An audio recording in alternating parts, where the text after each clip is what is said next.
if you had early life experiences in travel that were really just anxiety provoking and scary for you, you kind of have to give yourself permission to explore travel in a way that's different than I'm putting this in air quotes, the right way you were taught how to do it. Welcome to the Ignited Recovery Podcast, a new way forward for anyone looking for answers but feeling left out. If you've been searching for empowerment, triumph, and purpose, you've found them right here. You won't hear the same solutions, and you're not going to have any excuses to fall back on, because Ignited Recovery allows heroes to rise and become their best selves. I'm Dr. Adi Jaffe, and I can't wait to be your guide on this journey. Are you ready to become an ignited hero? Hello, everybody, and welcome to this episode of the Ignited Recovery Secrets podcast. My name is Adi Jaffe, and I'm here to talk to you today about travel. Sophie and I just came back from a really long family vacation to Israel. We go every year. My family's living there, all of them. I was born and raised there, but then we all moved to the U.S. and now my whole family is back. And so we go back every year. Literally, Kai is turning 9. That's so insane that he's turning 9. But it is also true. He's turning 9 and he has been there 9 times now. Maybe even 10. I would have to count. I guess if we count Sophie being pregnant, it's been 10 times. This was, though, the longest trip that we've actually ever taken since we started dating. So Sophie and I have been together for about 15 years with that 1 year break in the middle. If you don't know what I'm talking about, go listen to our Wednesday podcast episode, the Going Deep Our Story, and so you'll hear about the break. When we first started dating, we ended up traveling to Europe together-ish. We spent the first few days there together, and then Sophie was with her dad and kept traveling, and I traveled by myself. So that was to Italy, and they traveled to France and all these other places. Back then, I would sometimes travel for a month or a month and a half by myself, sometimes 2 months, like the whole summer. But since we have been together, we've never taken a trip this long. And it was incredible. It was incredible. I'm gonna talk to you about the value of travel today, because yes, it costs a lot of money. This year it was even more expensive because we had to bring our childcare with us. We've got 3 kids now, and I get it. That can sound really she and extravagant, but I have to tell you, that's not at all how I see it. Because I've told you before that the way that I see the world, we all want 3 things in life. We want joy, we want connection, and we want impact. And being able to travel with your family, if done with the right intention and thought and properly, can actually provide 2 of those very easily, and even a third if we really, really understand what impact means. So let's just start with the simple piece. Travel delivers joy. Now, in order for travel to deliver joy, you have to actually enjoy the process, right? Like when I was a kid, my dad used to take us traveling. And he and my mom, they would have itineraries that I swear would make a tour company blush and run away.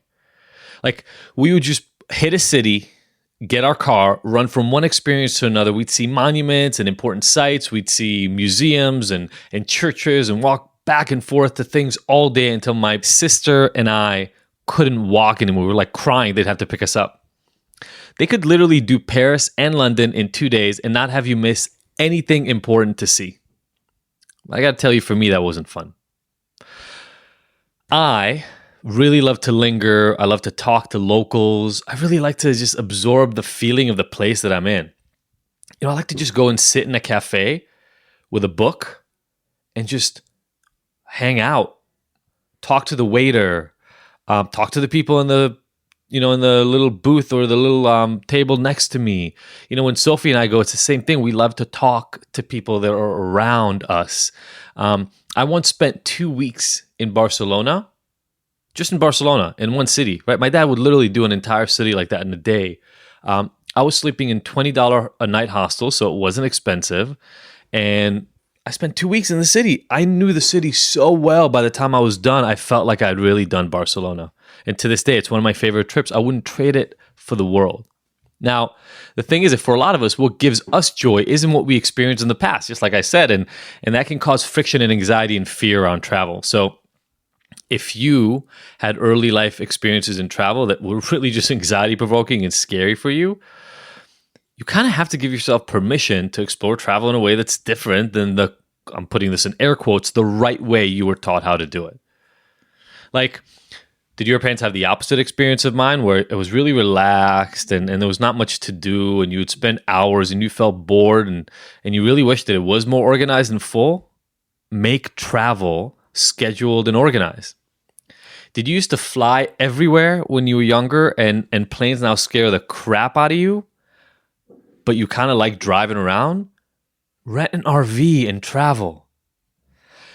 You got to give yourself permission to break out of the box of what you've been told is correct and start exploring what is actually fun for you. Because the value is in the experience. Now, I get it.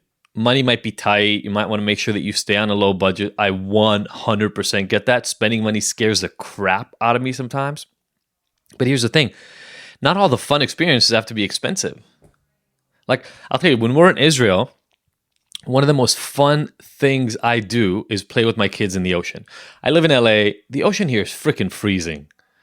In August and September, you can get into the water, or I can get into the water, because it's doable. I can get used to it. But any other time of the year, it's freezing cold. That's not true in the Mediterranean. If you've been to Hawaii or some other places, the water is warmer. So I can jump in and play with my kids for hours in the ocean. It's literally free, right? The water's right there. You just walk in. Now, that is an appropriate way to have fun, to enjoy yourself. It doesn't cost anything. We bring these playing paddle, not tennis, but like paddle ball on the beach is one of the most popular sports on the beaches in Tel Aviv. It costs like $12 for that paddleboard set. We also rent surfboards, and we bought boogie boards for the kids because they love surfing there. Those cost money, but like $70, which is what I spent on 2 boogie boards for 3 weeks of vacation, it's like $1.70 a kid per day. It's not expensive. You don't have to go to the fancy restaurants. You don't have to rent an expensive car. You can do it on a budget. Again, you got to open up your mind. And yes, sometimes that'll take creativity and some thinking on your behalf. But more, it'll take letting go, right? It'll take letting go of whatever the principle is that you have in your head of what travel is supposed to look like. You know, I don't travel with a butler and a Louis Vuitton bag. People do that, and maybe that's more fun for them. That's not the point. The point is, let's get that stick out of our ass and remember that it's fun to literally just splash water on each other at the beach. I want to remind you, you used to love it when you were little. Just now you have all these ideas of what you have to do in travel. Let them go, and you can have fun too. Now, the second piece of this is travel delivers connection. Let me ask you a question. When was the last time that you actually had 16 hours a day with your family? When you travel, you really get the chance to connect. And yes, I get that can be scary for a lot of people. I got to tell you something. If you don't want to be with your family for 16 hours a day, then we probably need to talk. No, I mean seriously. Like, we probably need to talk. Reach out to Sophie and I. We're starting this like high intensity coaching thing we're calling Save Your Marriage. If you would rather not see your family for more than a half hour a week or something along those lines, maybe we need to talk. But for a lot of us, that's not the problem. The problem is just the concerns, the anxieties, the stress of everyday life gets in the way of connecting and really have family time. So when we travel, we plan activities that allow us to connect to the kids, to the community. You know, on this trip, we literally had 4 friends come on the trip with us. They booked their travel. They wanted to come along. Why? Because they know how much fun we have. They know how amazing the experience is. So they wanted to come. Talk about connection, right? Getting time away from the stress of everyday life with 4 or 5 of our closest friends and our family. Now, here's the thing. I still had to make sure throughout the whole trip that Sophie and I had some alone time. And we had a lot of good quality time with the kids, although the friends really helped there, right? Because they love the kids and they love fun. They also love splashing in the water. Listen back to point number 1 around joy. Now, here's a bonus for me. And I don't know if you're like me in this way, but I have a hard time disconnecting from work when I'm home. Literally, right? Like, I worked until 15 minutes before we had to jump in the Uber to get on the flight to have this fun adventure. But when I travel, I get to disconnect from work for a little bit and pay attention to the people that I love. The thing is, that actually gives me better perspective in my everyday life. It actually makes me miss my work when I get to come back to it, and it reminds me that life is not all about hustling all the time. Yes, I know Gary Vee and Grant Cardone might disagree with me on this, but I'm okay with it. Connection is incredibly important biologically, psychologically for all of us. And when you take time to literally separate yourself from your everyday life, you get to connect in a way that you don't normally. Now, here's the last point, and it's an important one. Travel literally expands your mind. You know, when Bruce Lipton was on our podcast, he said, your perspective is always limited by how much you know. Expand your knowledge and you will transform your mind. Being immersed in other cultures, and I mean by that any other culture, right? Being in another state than the one you've lived in your whole life, going to other countries, exploring other religions in other places, seeing people of other colors, eating other foods, seeing architecture that is different than what you've grown up used to. Keep going and going and going as far as you want with everything that is other than what you're used to. The more of that you do, the more it will allow you to see the world in different ways, and it'll literally change your perspective on reality. That's really powerful. Now, if you care about impact, and I think all of us really care about impact, even if we've run away for a while, you almost always have to look at a common problem in a new way. And nothing is going to help you do that more than time to think and a change in perspective. So the more you travel, and the more you read and absorb information, the more you'll know and the more you'll be able to shift the way you see the world so that you can change it. So travel and exposing yourself to unfamiliar things is like a cure-all for getting unstuck if you feel uninspired and like you've just been mired in the same boring life. You know, like I said, on this trip with Sophie, we were able to bring along close friends and expose them to some of the incredible fun and connection we've been lucky to enjoy ourselves for years and years and years. And yes, it costs us money every year.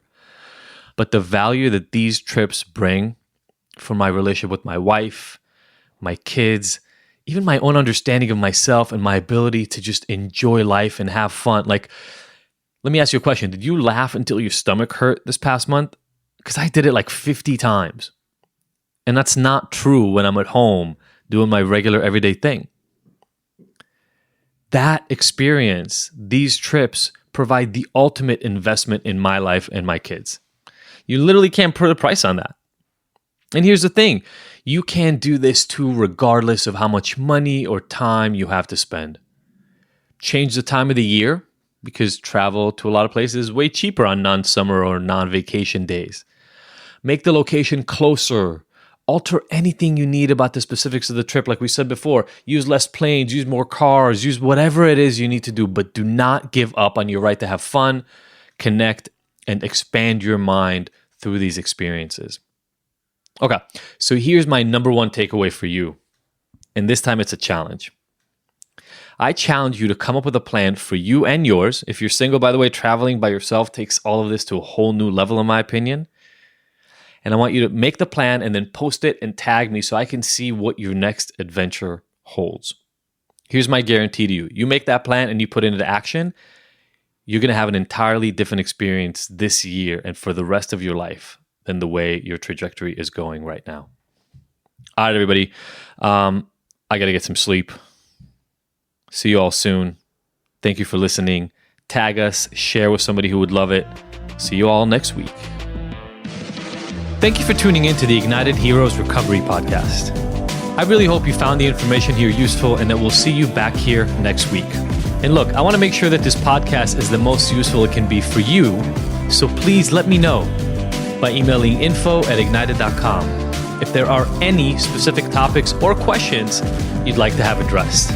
As usual, if you like this episode, I would love for you to leave us a 5-star review and rating. Thanks, and see you next week.